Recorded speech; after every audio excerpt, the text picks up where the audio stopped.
प्रिय छात्रों, Tiwari agriculture academy में आज आपका फिर से स्वागत है।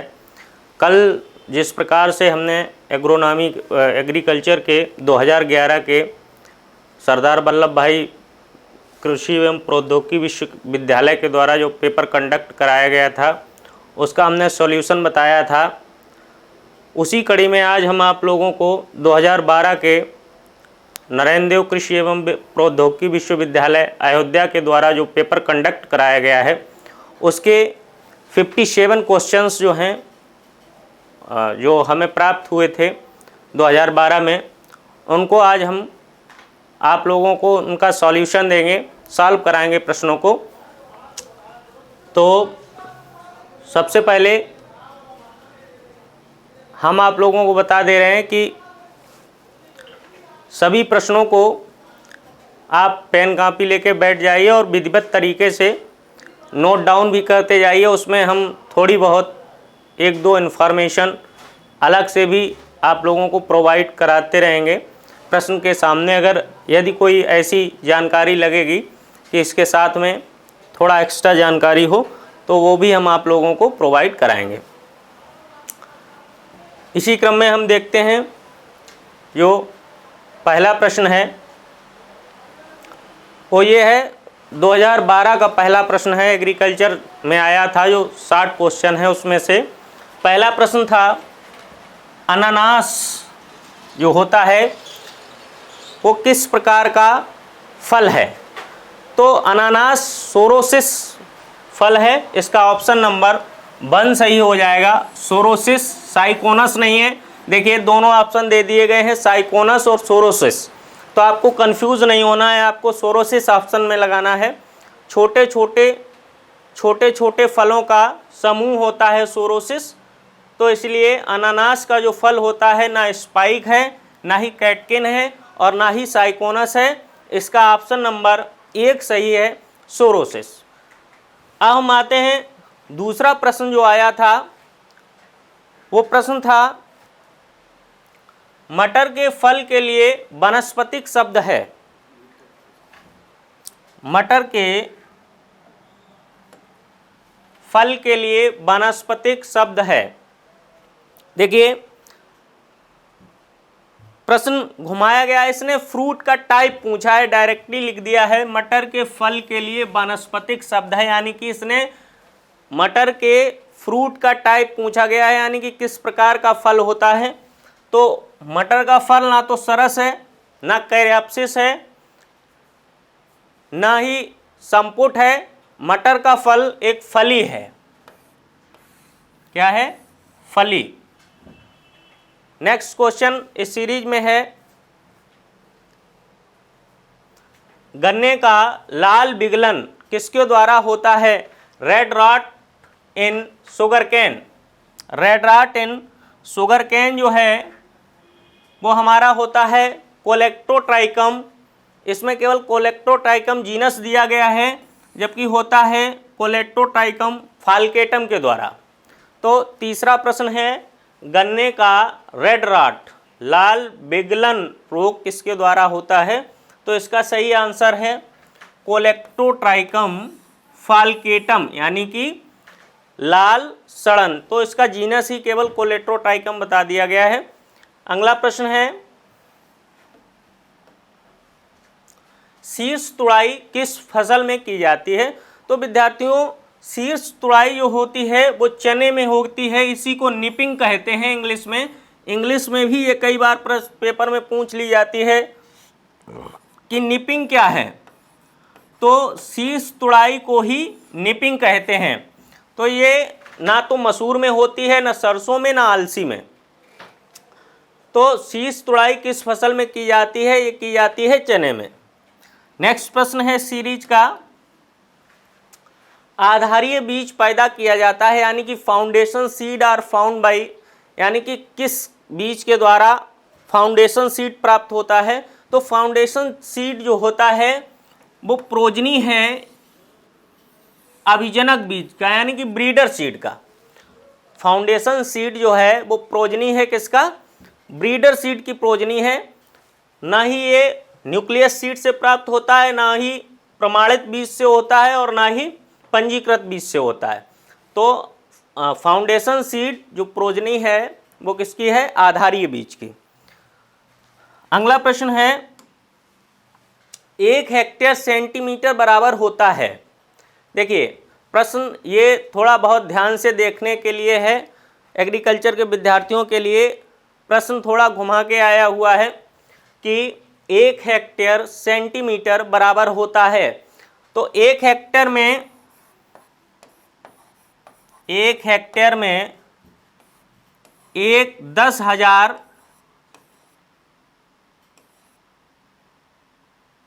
मीटर स्क्वायर होते हैं और 1 मीटर में 1/100 सेंटीमीटर होते हैं।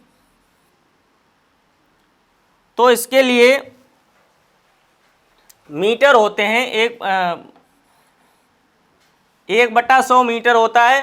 तो इसको अगर हम लगाएंगे, इसको सॉल्यूशन, इसको समझाएंगे अगर, तो इस प्रकार से हमारा आंसर जो आ जाएगा वो 1 हेक्टेयर बराबर आ जाएगा, जो पानी की मात्रा है वो 100 घन मीटर।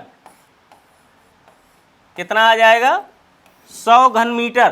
तो देख लेते हैं हम, 1 हेक्टेयर सेंटीमीटर बराबर होता है 100 घन मीटर। तो ऑप्शन नंबर 3 सही हो जाएगा।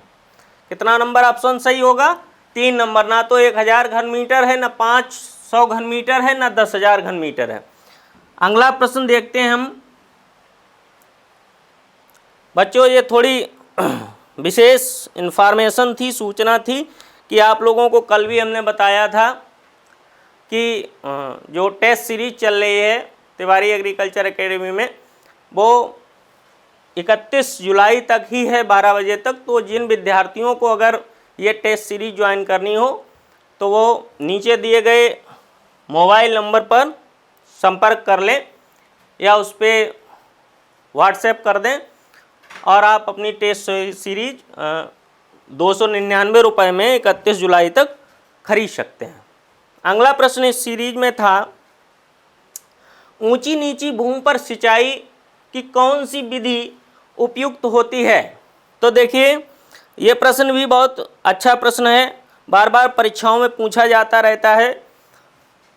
इसकी रिपीटिशन की संभावना बहुत है, रिपीट बहुत होता है ये प्रश्न। तो पहला ऑप्शन है तोड़ अपलामन विधि, क्यारी विधि, टपक विधि और बौछारी विधि। तो देखिए इसका सही आंसर है बौछारी विधि, यानी कि स्प्रिंकलर इरिगेशन सिस्टम। जो अंडुलेटिंग लैंड होती है, ऊंची नीची जमीन देखिए ऊंची नीची लिखी हुई है, यानी कि अंडुलेट लैंड है। अंडुलेट लैंड जो होती है, ऊंची नीची ज़मीन होती है, उसमें सिंचाई की सबसे अच्छी विधि जो होती है वो होती है बौछारी सिंचाई की विधि। नेक्स्ट प्रश्न है, कौन सा भूमि जल पौधों के लिए उपयोगी होता है? कौन सा भूमि जल पौधों के लिए उपयोगी होता है? तो देखिए विद्यार्थियों ध्यान से देखिए, आप लोग इसे अगर कर लेंगे, जितना भी हम करा रहे हैं 2011 से लेकर के 2019 तक के प्रश्न इसी प्रकार के प्रश्न आते हैं। प्रश्नों का आधार यही होता है, थोड़ा बहुत चेंजमेंट हो जाता है। कैटेट की परीक्षा में बार बार प्रश्न रिपीट किए जाते हैं। तो देखिए कौन सा भूमि जल पौधों के लिए उपयोगी होता है? तो पहला नंबर ऑप्शन है केशिका जल, दूसरा आर्द्रताग्राही जल, तीसरा गुरुत्वीय जल और चौथा उपरोक्त में से कोई नहीं। तो हमारा इसमें आंसर हो जाएगा केशिका जल, यानी कि केशिका जल पौधों को प्राप्त होता है कैपिलरी वाटर। नेक्स्ट प्रश्न है इसमें, कौन सा भूमिगत, नेक्स्ट प्रश्न है भूमिगत जल निकास की विधि है, यानी कि ड्रेनेज सिस्टम पूछ रहा है हमसे। विद्यार्थियों ध्यान देना, आप जो भी प्रश्न पढ़ें उसको पहले ध्यान से ये देखें कि प्रश्न में पूछा क्या गया है। तो भूमिगत जल, भूमिगत जल का मतलब ड्रेनेज, जो जमीन के अंदर से जल जाएगा। और उसको निकालना कैसे, तो ड्रेनेज सिस्टम किस प्रकार से बनाना है। तो एक अच्छा ड्रेनेज सिस्टम होगा। तो कभी कुछ फसलें ऐसी होती हैं जिनमें कम वाटर की आवश्यकता होती है, बारिश अधिक हो जाती है तो पानी निकालना भी पड़ता है, इसलिए ड्रेनेज सिस्टम की आवश्यकता होती है।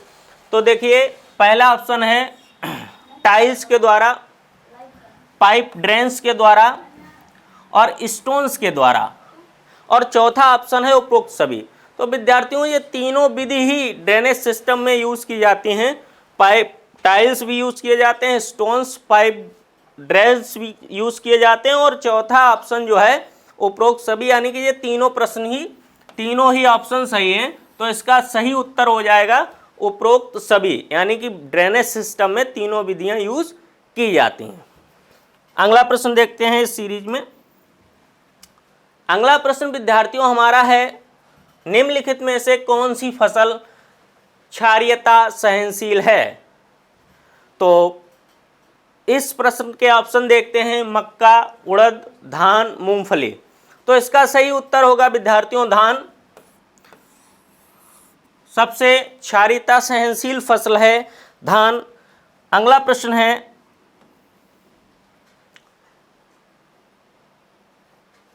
पैगिंग संबंधित है।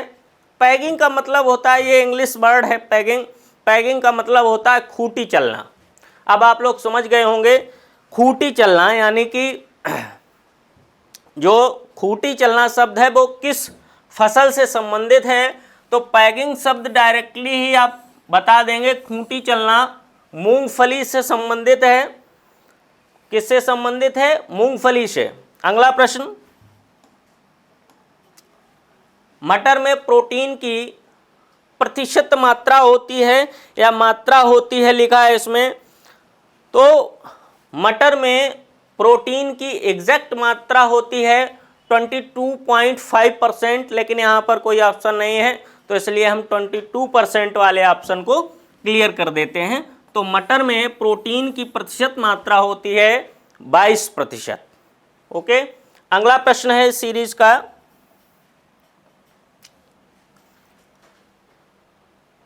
प्रश्न नंबर 13 है, उत्तर प्रदेश का कौन सा भाग बाढ़ से अधिक प्रभावित है। देखिए विद्यार्थियों, ये प्रश्न हमेशा उत्तर प्रदेश में 2 प्रश्न आपसे पूछे जाते रहेंगे कि उत्तर प्रदेश का कौन सा भाग अत्यधिक विकसित है, कौन सा भाग कम विकसित है, कौन सा भाग बाढ़ अधिक आती है किस भाग में। तो देखिए उत्तर प्रदेश के पूर्वी भाग में सर्वाधिक बाढ़ आती है, क्योंकि नदियों का जो ढलान है, मेन रिवर्स जो उत्तर प्रदेश की हैं गंगा और जमुना, इनका दोनों का ढलान पूरब की तरफ ही है। तो जो भी पानी आता है वो सब पूरब की तरफ जाता है, तो इसलिए बाढ़ आने की संभावना पूर्वी भाग में अधिक रहती है। तो इसका उत्तर हो जाएगा इनमें से उत्तर प्रदेश का कौन सा भाग बाढ़ से अधिक प्रभावित है, तो पूर्वी भाग प्रभावित है अधिक। अगला प्रश्न देखते हैं। अगला प्रश्न है, भूकंप की तीव्रता मापी जाती है। तो विद्यार्थियों भूकंप की तीव्रता मापी जाती है रिक्टर स्केल के द्वारा। प्रश्न है, भूकंप की तीव्रता मापी जाती है, तो भूकंप की तीव्रता मापी जाती है रिक्टर स्केल के द्वारा। नेक्स्ट प्रश्न है, बढ़ते हुए प्रवाह का सूर्य के प्रकाश की ओर मुड़ना कहलाता है। देखिए विद्यार्थियों, ये प्रश्न थोड़ा बॉटनी का है, लेकिन एग्रीकल्चर में आ गया, कोई दिक्कत नहीं। तो प्रवाह यानी कि तने का जो पौधा होता है उसके तने का सूर्य के प्रकाश की ओर बढ़ना, तो यानी कि सूर्य के प्रकाश की ओर बढ़ना हो तो हो जाएगा प्रकाश अनुवर्तन। क्या हो जाएगा, प्रकाश अनुवर्तन।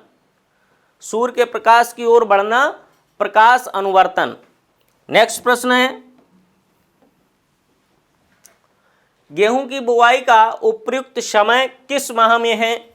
तो विद्यार्थियों, गेहूं की बुवाई का सबसे बेस्ट टाइम जो है फर्स्ट फोर्टनाइट ऑफ नवंबर, यानी कि नवंबर का प्रथम सप्ताह, फर्स्ट फोर्टनाइट ऑफ नवंबर, यानी कि 1 नवंबर से लेकर के हम 15 नवंबर तक बुवाई कर सकते हैं गेहूं की, और सबसे अच्छा बुवाई का समय होता है। तो इसमें जो भी आंसर है देख लीजिए, नवंबर में जो आंसर है इसी को क्लिक कर देंगे। सबसे सही समय यही है गेहूं की बुवाई का। अगला प्रश्न है, गेहूं में पहली सिंचाई बुआई के दिन बाद की जाती है। तो पहली सिंचाई जो होती है उसको CRI स्टेज पर कहते हैं। गेहूं में पहली सिंचाई को क्राउन रूट इनिशिएशन के समय। तो पहली सिंचाई गेहूं में बुआई के कितने दिन बाद की जाती है? 14 दिन ऑप्शन में है, 28 दिन है, 21 दिन है और 35 दिन है। तो पहली सिंचाई की जाती है 21 दिन बाद, 21 डेज, 21 दिन के बाद पहली सिंचाई गेहूं में की जाती है। अगला प्रश्न है, सोयाबीन किस कुल से संबंधित है? तो देखिए विद्यार्थियों, इसमें ऑप्शन दिए गए हैं। ग्लाइसिन मैक्स वैज्ञानिक नाम है इसका। ऑप्शन दिए गए हैं लेगुमिनेसी, कंपोजिटी, पैडालिएसी और उपरोक्त में से कोई नहीं। तो सोयाबीन जो है वो लेगुमिनेसी कुल का पौधा है। यदि यहाँ पर लेगुमिनेसी न देकर फैबेसी दे देता तो भी हम उसे सही कर देते। तो सोयाबीन जो है लेगुमिनेसी कुल का पौधा है। अगला प्रश्न देखते हैं हम। चंद्रा एक प्रजाति है। तो विद्यार्थियों, चंद्रा प्रजाति है मूंगफली की। आइए देखते हैं किसकी प्रजाति है चंद्रा? मूंगफली की प्रजाति है चंद्रा, चित्रा, कौशल, फैजपुर, ये सब प्रजातियां मूंगफली की हैं। M13, M27 ये सभी प्रजातियां मूंगफली की ही हैं। चंद्रा, चित्रा, फैजपुर, कौशल और M13 और M37। चलिए नेक्स्ट प्रश्न अब देखते हैं हम इसी क्रम में। अगला प्रश्न जो है विद्यार्थियों, नरेंद्र 97 एक प्रजाति है। तो देखते हैं ऑप्शन क्या क्या है। पहला ऑप्शन है धान की, दूसरा ऑप्शन है गेहूं की, तीसरा ऑप्शन है जौ की और चौथा ऑप्शन है बाजरा की।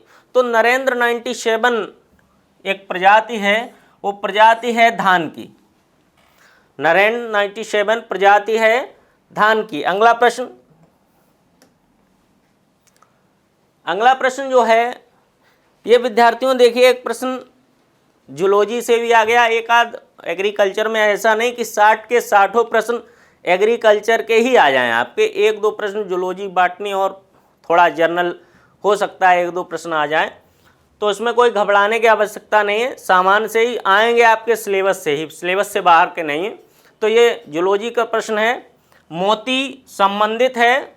तो मोती किससे संबंधित है, किस फाइलम से संबंधित है, किस संघ से संबंधित है? तो संघों के नाम है आपके आर्थ्रोपोडा, प्रोटोजोआ, इकाइनोडर्मेटा और मोलस्का। तो मोती जो संबंधित है वो है मोलस्का। मोती, सीपी, ये सब मोलस्कन इंसेक्ट्स हैं। तो इसी से मोती प्राप्त होता है। तो मोलस्का संघ से संबंधित है। नेक्स्ट प्रश्न है, देखिए विद्यार्थियों, ये इंजीनियरिंग का प्रश्न है, एग्रीकल्चरल इंजीनियरिंग का। टरबाइन पंप में अधिकतम इम्पेलर हो सकते हैं। विद्यार्थियों, जब हम पढ़ाते हैं एग्रीकल्चरल इंजीनियरिंग में तो ये प्रश्न डायरेक्टली ही लिखा देते हैं ऐसे ही ओरली, कि टरबाइन पंप में जो हाईएस्ट इम्पेलर होते हैं, अधिकतम इम्पेलरों की संख्या होती है, वो होती है 20 इम्पेलर्स। कितने इम्पेलर हैं हाईएस्ट? 20 इम्पेलर हैं टरबाइन पंप में। अगला प्रश्न है इस सीरीज का, पिस्टन जुड़ा होता है। देखिए विद्यार्थियों, पिस्टन किससे जुड़ा होता है? यह भी कृषि अभियंत्रण का प्रश्न है। तो पिस्टन आप देख लीजिए, ये पिस्टन है और ये किससे जुड़ा है? Crank shaft. तो ये हो गई, ये आपकी क्रैंक शाफ्ट हो गई। यहाँ पर एक रॉड जाती है ऊपर के लिए, वो तो हो गई कैम शाफ्ट। और ये यहाँ पर विद्यार्थियों मिसप्रिंट है थोड़ा, संयोजी छड़ है, संयोजी यानी कि कनेक्टिंग रॉड, कनेक्टिंग रॉड। तो कनेक्टिंग रॉड ये है। तो पिस्टन विद्यार्थियों किससे जुड़ा है? पिस्टन किससे जुड़ा है? संयोजी छड़ से जुड़ा है। और इसमें चौथा ऑप्शन दिया गया है उपयुक्त सभी में। तो पिस्टन का डायरेक्ट जो जुड़ाव है वो संयोजी छड़ से ही है, क्योंकि कैम शाफ्ट से तो बिल्कुल नहीं जुड़ा है, ना तो क्रैंक शाफ्ट से जुड़ा है।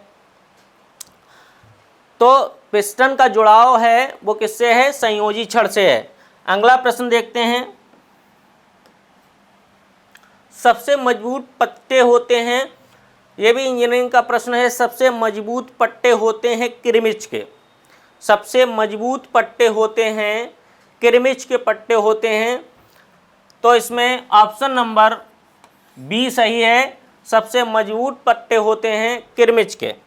नेक्स्ट प्रश्न, एक 350 किलोग्राम भार की हरियाणा गाय को प्रतिदिन शुष्क पदार्थ देना चाहिए।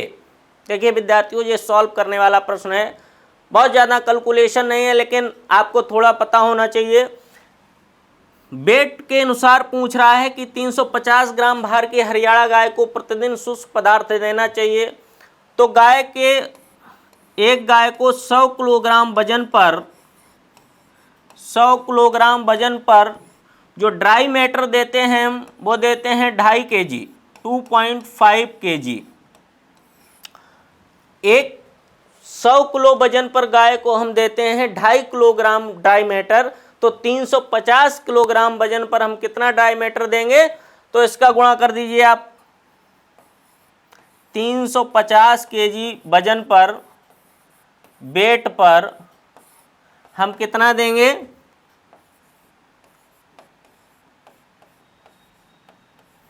देखिए आपका आंसर क्या विद्यार्थियों निकल के आ रहा है, आप गुणा कर दीजिए।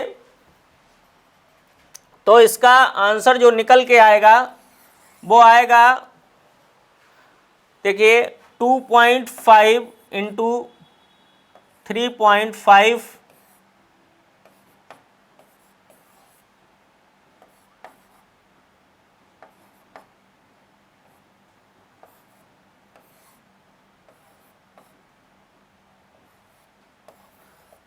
ये आएगा आपका वेट जो आपको ड्राई मैटर गाय को देना है वो 8.75 kg। ऑप्शन नंबर 1 प्रश्न का ऑप्शन नंबर 1 क्लियर है। इस प्रकार से आप किसी भी गाय का वजन के अनुसार ड्राई मैटर कितना देना है तो आप निकाल सकते हैं। यदि यहाँ पर गाय के स्थान पर विद्यार्थियों भैंस दे देता, मान लीजिए अभी तो गाय का पूछ दिया उसने 350 किलोग्राम वजन पर आप कितना शुष्क पदार्थ देंगे, अगर इसके जगह पर वो भैंस का पूछ देता तो हम भैंस वाले में 100 किलोग्राम वजन पर 3 kg ड्राई मैटर देते। कितना देते dry matter? 3 kg dry matter देते। तो उसके हिसाब से इसे हम कैलकुलेट कर लेते हैं। अगला प्रश्न इसी सीरीज में है, बछड़े में कितनी उम्र पर स्थायी कृंतक दांतों का चौथा जोड़ा निकलता है? बछड़े में कितनी उम्र पर स्थायी कृंतक दांतों का चौथा जोड़ा निकलता है? तो विद्यार्थियों पहली बात तो है बछड़े में दे रहा है स्थायी कृंतक, यहाँ पर विशेष ध्यान आपको रखना है, स्थायी दे रहा है अस्थायी नहीं दे रहा है। स्थायी कृंतक दांत यानी कि जो दूसरी बार निकलेंगे, और दांतों का चौथा जोड़ा जो निकलेगा दांतों का, स्थायी कृंतक दांतों का, वो हमारा निकलेगा 2 वर्ष पर। अगला प्रश्न है, गाय का मधुचक्र होता है। तो ये डायरेक्ट प्रश्न ही है, ये तो इसमें ऑप्शन दिए गए हैं 18 दिन, 21 दिन, 30 दिन और 36 दिन। तो गाय का मधुचक्र होता है वो होता है 21 दिन का। मैस्टाइटिस साइकिल जो होता है 21 डेज का होता है गाय का कौन सी खली में अधिकतम प्रोटीन पाई जाती है? तो देखिए विद्यार्थियों, सबसे अधिक प्रोटीन जो पाई जाती है वो पाई जाती है मूंगफली की खली में। 60% प्रोटीन रहती है इसमें, 60% प्रोटीन। सबसे अधिक हाईएस्ट प्रोटीन जो होती है वो पाई जाती है मूंगफली की खली में। अगला प्रश्न है, 1 लीटर भैंस के दूध से कितना खोआ बनेगा? तो विद्यार्थियों, इस प्रश्न में आपको कोई कैलकुलेशन करने की आवश्यकता नहीं है, इसको डायरेक्ट ही याद रखना पड़ेगा कि 1 किलोग्राम भैंस के दूध से 250 ग्राम खोआ बनेगा, जबकि 1 किलो यदि आपको यहाँ पर गाय का दूध दिया रहता तो गाय के दूध में अगर भैंस की जगह पर गाय होता तो हम 180 से और 200 ग्राम तक ऑप्शन को ऑप्ट करते। पर अगर हमें गाय के स्थान पर प्रश्न पूछ रहा है भैंस के 1 लीटर दूध में खोआ बनेगा तो 250 ग्राम, यानी कि ऑप्शन नंबर सी सही है। अगला प्रश्न है, जून से अगस्त तक खिलाने के लिए कौन सा सर्वोत्तम हरा चारा है? विद्यार्थियों, ये प्रश्न बहुत अच्छा है। तो इसमें सबसे पहले हम ऑप्शंस को देखते हैं। पहला ऑप्शन है बरसीम, टाइफोलियम अलेक्जेंड्रियम के विषय में जानते हैं। यह तो रबी ऋतु का चारा है, रबी ऋतु में होता है, तो जून से अगस्त में हो ही नहीं सकता है। दूसरा लूसर्न, ये भी नहीं है, ये भी रबी ऋतु का है, ना ही लोबिया है। इसमें हमारा जो सही ऑप्शन है वो ऑप्शन नंबर सी है। ज्वार को हम जून से अगस्त माह के बीच में पशुओं को खिलाते हैं, तो इस प्रश्न का ऑप्शन सी सही होगा। नेक्स्ट प्रश्न है, हिसार डेल किस पशु की प्रजाति है? तो विद्यार्थियों, ऑप्शन है इसमें गाय, भैंस, बकरी और भेड़। तो हिसार डेल जो प्रजाति है वो प्रजाति है भेड़ की। अगला प्रश्न, अगला प्रश्न है, बीज वाले मसालों का राष्ट्रीय केंद्र स्थित है? देखिए, एनआरसी है, इसको इंग्लिश में कहते हैं national research centre for spices seeds, NRCSS, यानी कि national research centre for spices या स्पाइसेस सीड। तो नेशनल रिसर्च सेंटर है स्पाइसेस सीड्स का, जो मसाले वाली फसलें हैं उनके सीड्स का राष्ट्रीय रिसर्च सेंटर जो स्थित है वो हमारा है अजमेर में स्थित। कहाँ पर है? अजमेर में। बहुत एनआरसी से विद्यार्थियों जितने भी इंस्टीट्यूट्स हैं, इस बार की यूपी कैटेट की परीक्षा में आपको एक विशेष ध्यान रखना है कि जितनी भी एग्रीकल्चर की यूनिवर्सिटियां हैं इंडिया में, जितने भी रिसर्च सेंटर्स हैं, एनआरसीज हैं, जितने भी डीम्ड यूनिवर्सिटीज़ हैं, एग्रीकल्चर से रिलेटेड जितने भी इंस्टीट्यूट्स या कोई भी और सेंटर्स हैं, तो उन्हें आप एक बार फिर मेमोराइज कर लीजिए। इसमें से एक ना एक प्रश्न हर बार पूछा ही जाता है। आपको 200 प्रश्न में से 1-2 मिल ही जाएंगे, किसी न किसी रूप में आपको जरूर दिखेंगे। अगला प्रश्न है, अर्का कीर्तिमान किस सब्जी की किस्म है? तो देखिए, ऑप्शन दिए गए हैं लहसुन, प्याज, लौकी और टमाटर। तो अर्का कीर्तिमान जो प्रजाति है वो है प्याज की। अर्का कीर्तिमान प्रजाति है प्याज की। विद्यार्थियों, प्याज में एक किस्म और है अर्का प्रगति। इसको इसलिए हम बता रहे हैं कि ये दोनों मौसमों में उगाई जा सकती है अर्का प्रगति, तो इसलिए इसको भी आप नोट डाउन जिसको करना हो कर लीजिए। अर्का प्रगति जो प्रजाति है प्याज की, ये दोनों मौसम में उगाई जा सकती है, तो इसलिए इसको भी आप नोट डाउन कर लीजिए। और अर्का कीर्तिमान जो सब्जी की फसल है वह है प्याज की। नेक्स्ट प्रश्न है, अगला प्रश्न है विद्यार्थियों, सब्जी मटर की सीड रेट। देखिए विद्यार्थियों, सामान्य मटर की सीड रेट तो होती है अगर हम सामान्य मटर की सीड रेट देखें तो हम 60 से 70 किलोग्राम तक ऑप्शन में लगा सकते थे, पर यहाँ पर एक विशेष सामान्य मटर न देकर के प्रश्न पूछ दिया है सब्जी मटर की बीज दर क्या है। तो सब्जी मटर की बीज दर होगी 30 से 35 किलोग्राम वाला ऑप्शन हमारा सही होगा। तो 30.40 किलोग्राम बीज सब्जी मटर के लिए उपयुक्त होता है। इस सीरीज में विद्यार्थियों अगला प्रश्न जो हमारा है वो है, अगला प्रश्न जो है 35 नंबर क्वेश्चन, वो ये है बेर की छटाई का उचित समय क्या है। तो देखिए बेर की छटाई हम करते हैं, ऑप्शन देखते हैं, दिसंबर से जनवरी, फरवरी मार्च, अप्रैल मई और जुलाई से अगस्त। तो विद्यार्थियों इसका सही उत्तर होगा अप्रैल से मई। बेर की छटाई करते हैं हम अप्रैल से मई माह में। अगला प्रश्न है प्रश्न नंबर 36 है, कपास किस कुल से संबंधित है।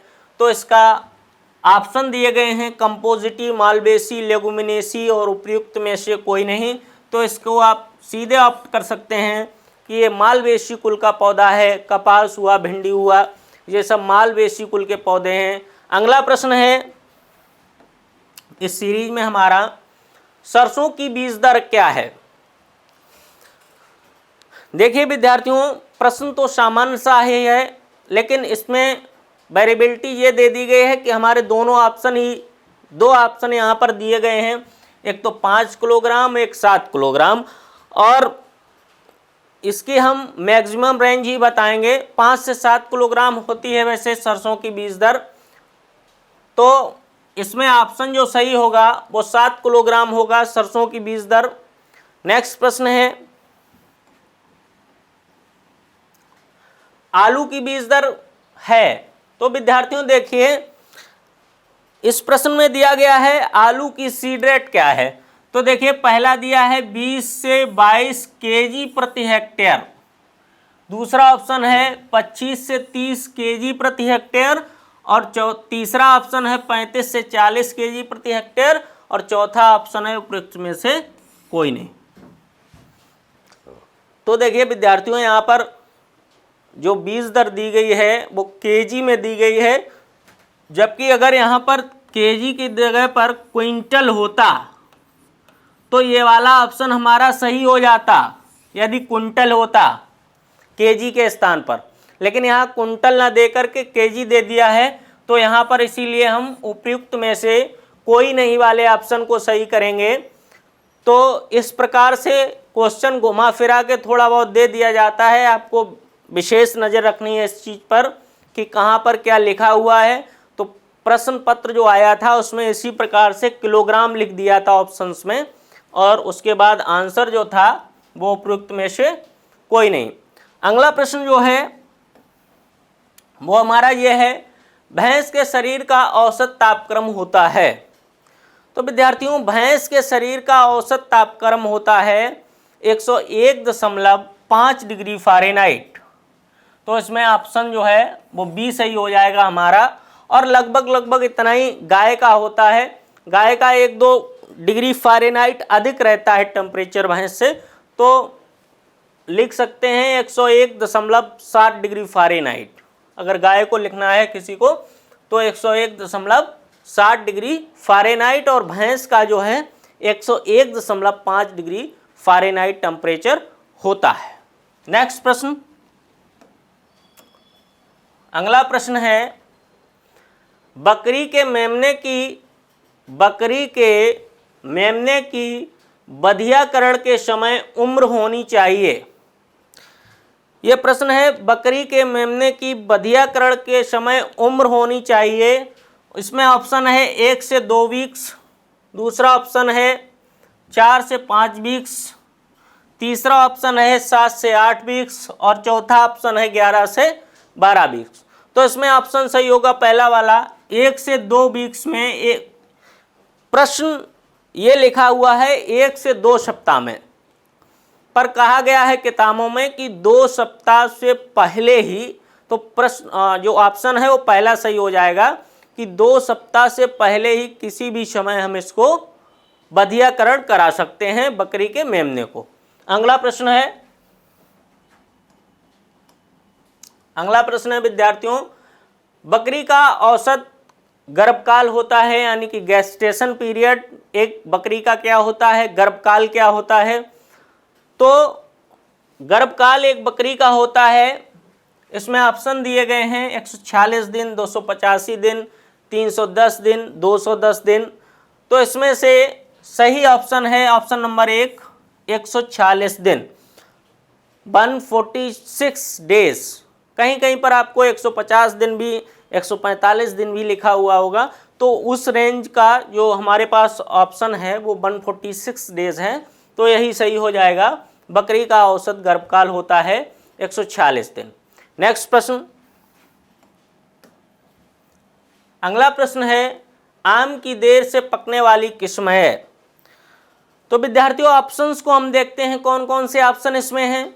पहला ऑप्शन है गुलाब खास, ये प्रजाति गुलाब खोस लिखा हुआ है, ये गलत लिखा हुआ है, यहाँ पर लिखना चाहिए गुलाब खास एक प्रजाति है, बहुत अच्छी, इसका फ्लेवर सबसे अलग होता है प्रजाति का। दूसरी है बॉम्बे हरा, तीसरी प्रजाति है फजली और चौथी है केसर। देखिए केसर प्रजाति जो है ये एक्सपोर्ट के लिए बहुत इम्पॉर्टेंट वैरायटी है और प्रिजर्वेटिव भी बहुत ज़्यादा है। केसर संरक्षित की जाती है लंबे समय तक और इसका एक्सपोर्ट भी भारत से बहुत अधिक किया जाता है। गुजरात में प्रमुख रूप से होती है केसर वैरायटी आम की। लेकिन जो यहाँ पर प्रश्न के अनुसार अगर हम सही करेंगे तो आम होगा यहाँ पर। आम की देर से पकने वाली किस्म जो होगी वो होगी फजली। फजली सबसे लेट रिप होती है, सबसे लेट पकती है आम की प्रजाति, वो है फजली। नेक्स्ट प्रश्न है, देसी हल होता है। प्रश्न है देसी हल होता है, तो ऑप्शन नंबर 1 है प्राथमिक भू परिष्करण यंत्र, दूसरा है द्वितीयक भू परिष्करण यंत्र, तीसरा है वेटलैंड पडलर, यानी कि नम भूमि पर पडलिंग करने वाला। ये तो बिल्कुल नहीं होगा, ये तो बिल्कुल ही नहीं होगा, इसको तो बिल्कुल एलिमिनेट कर देंगे। चौथा ऑप्शन है बहुउद्देशीय यंत्र। तो देसी हल होता है, बहुउद्देशीय यंत्र होता है, बहुउद्देशीय हल होता है। ये भी आ सकता है कि बहुउद्देशीय यंत्र है कि बहुउद्देशीय हल है, तो हल या यंत्र एक ही बात है इसमें। तो अगला प्रश्न देखेंगे हम। अगला प्रश्न है आलपैस, नहीं आलपैड है ये, यहाँ पर इसको थोड़ा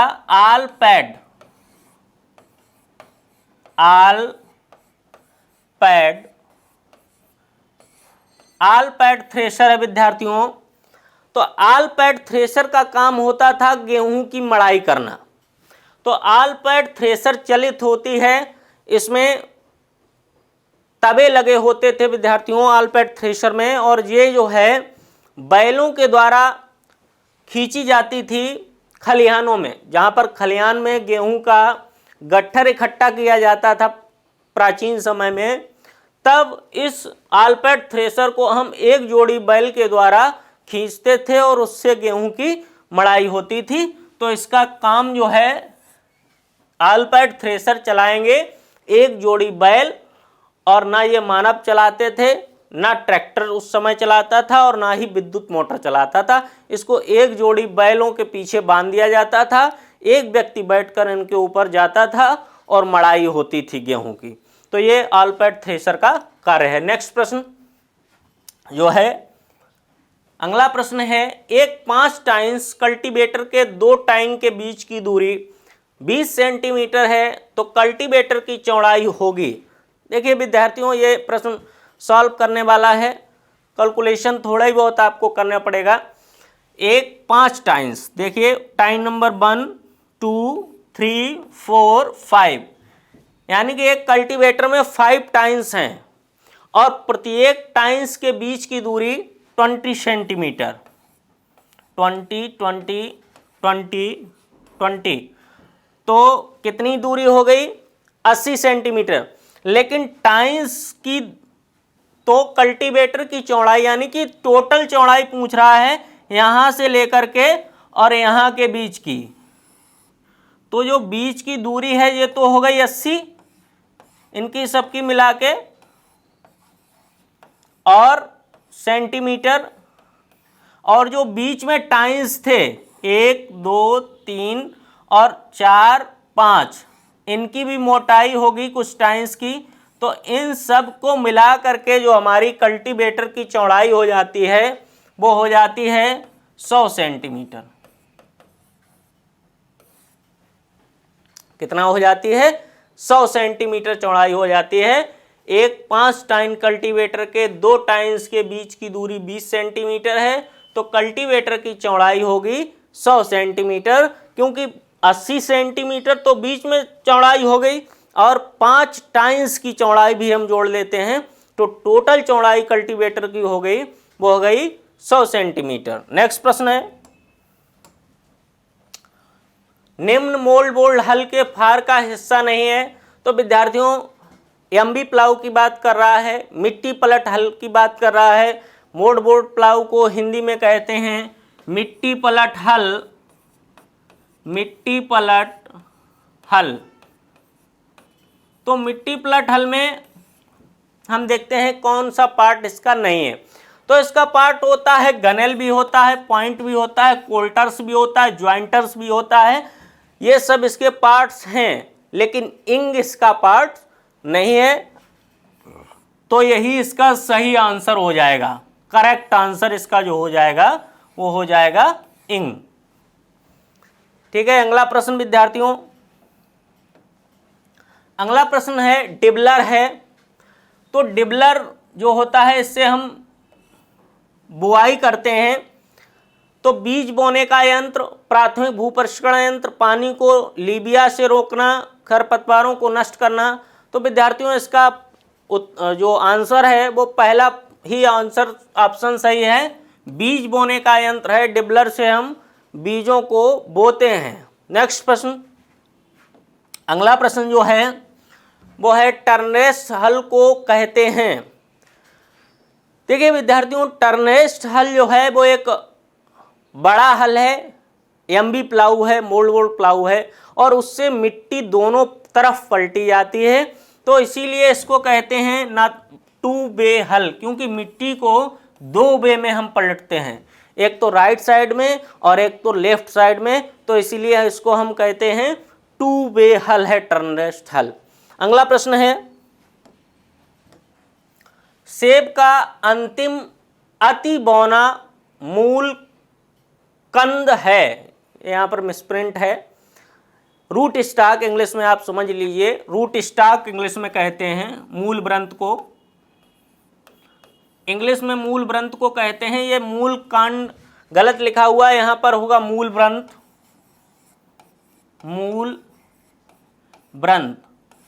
सेब का अति बौना रूट स्टॉक है, वो है, ऑप्शन दिए गए हैं आपके M27, M9, M7, M11। तो इसमें ऑप्शन सही है M27, जो सबसे बौना रूट स्टॉक है सेब का, वो है M27। नेक्स्ट प्रश्न, अगला प्रश्न है, कागजी लाइम का वैज्ञानिक नाम है। ऑप्शन दिए गए हैं citrus aurantifolia, citrus limon, citrus limonia, citrus लेमिबाइड्स। इसका सही आंसर है सिट्रस ऑरेंटिफोलिया, सही आंसर है। कागजी लाइम का वैज्ञानिक नाम है सिट्रस ऑरेंटिफोलिया। नेक्स्ट प्रश्न, अगला प्रश्न है, गाढ़े लाल गूदे वाली पपीते की प्रजाति है। देखिए विद्यार्थियों, प्रश्न पूछा गया है कि पपीते में किस प्रजाति का, कौन सी प्रजाति पपीते की है जिसका गूदा सबसे अधिक लाल है। तो आइए हम देखते हैं, ऑप्शन है सनराइज सोलो, ये गलत लिखा हुआ है बनेराइज सोलो, इसका नाम सनराइज सोलो है। दूसरा है सूर्या, तीसरा है ताइवान और चौथा है कोवन। तो इसका सही आंसर है ताइवान। ताइवान प्रजाति पपीते की सबसे लाल गूदे वाली प्रजाति है। नेक्स्ट प्रश्न इस सीरीज में जो अगला प्रश्न है वो है मूली है, 1 वर्षीय फसल, 2 वर्षीय फसल, बहुवर्षीय फसल और इनमें से कोई नहीं। तो विद्यार्थियों मूली जो है वो द्विवर्षीय फसल है, द्विवर्षीय फसल है। नेक्स्ट, अंगेती फूल गोभी की बीज दर होती है। तो आइए देखते हैं इसके ऑप्शन हम। पहला ऑप्शन है 300 से 400 ग्राम, 450 से 500 ग्राम, 600 से 750 ग्राम और 800 से 1000 ग्राम। तो अंगेती फूल गोभी जो कॉलीफ्लावर है उसकी सीड रेट होती है 450 से 500 ग्राम प्रति हेक्टेयर। अगला प्रश्न, गोल शीर्ष वाले पात गोभी का चुनाव करें। यानी कि प्रश्न कह रहा है कौन सी पत्ता गोभी की कैबेज की प्रजाति ऐसी है, वैरायटी ऐसी है जिसका सर जो होता है वो गोल होता है, राउंड शेप का होता है। तो गोल शीर्ष वाली पत्ता गोभी की प्रजाति है, वो प्रजाति है गोल्डन एकर, प्रजाति है गोल्डन एकर। नेक्स्ट प्रश्न, उत्तर प्रदेश के मैदानी भाग पर उगाने के लिए उपयुक्त आड़ू की किस्म है। प्रश्न को ध्यान से समझिए विद्यार्थियों। उत्तर प्रदेश में स्पेशलाइजेशन यूपी का पूछ लिया गया है कि यूपी की परीक्षा है, यूपी कैटेट, इसीलिए पूछ लिया गया है एग्जामिनर के द्वारा कि उत्तर प्रदेश में ही आप बताइए कि पीच होता है कि नहीं होता है। पहली बात तो ये है पीच होता है कि नहीं होता है आड़ू, और अगर होता है तो कहाँ पर होता है ये हम आपको बता दे रहे हैं। जो उत्तर प्रदेश का पश्चिमी भाग है सहारनपुर, जो हिमाचल से लगा हुआ उत्तर प्रदेश के डिस्ट्रिक्ट्स हैं सहारनपुर वगैरह, उनमें पीच आड़ू की खेती होती है और उनमें जो है वहाँ पर उगाई जाने वाली प्रजाति है एक तो सहारनपुर 7 है, वो यहाँ पर ऑप्शन में आपको दी नहीं रही है, तो इसलिए यहाँ पर एक प्रजाति और लिखी हुई है सरबती। इसका आंसर सही हो जाएगा सरबती। नेक्स्ट प्रश्न,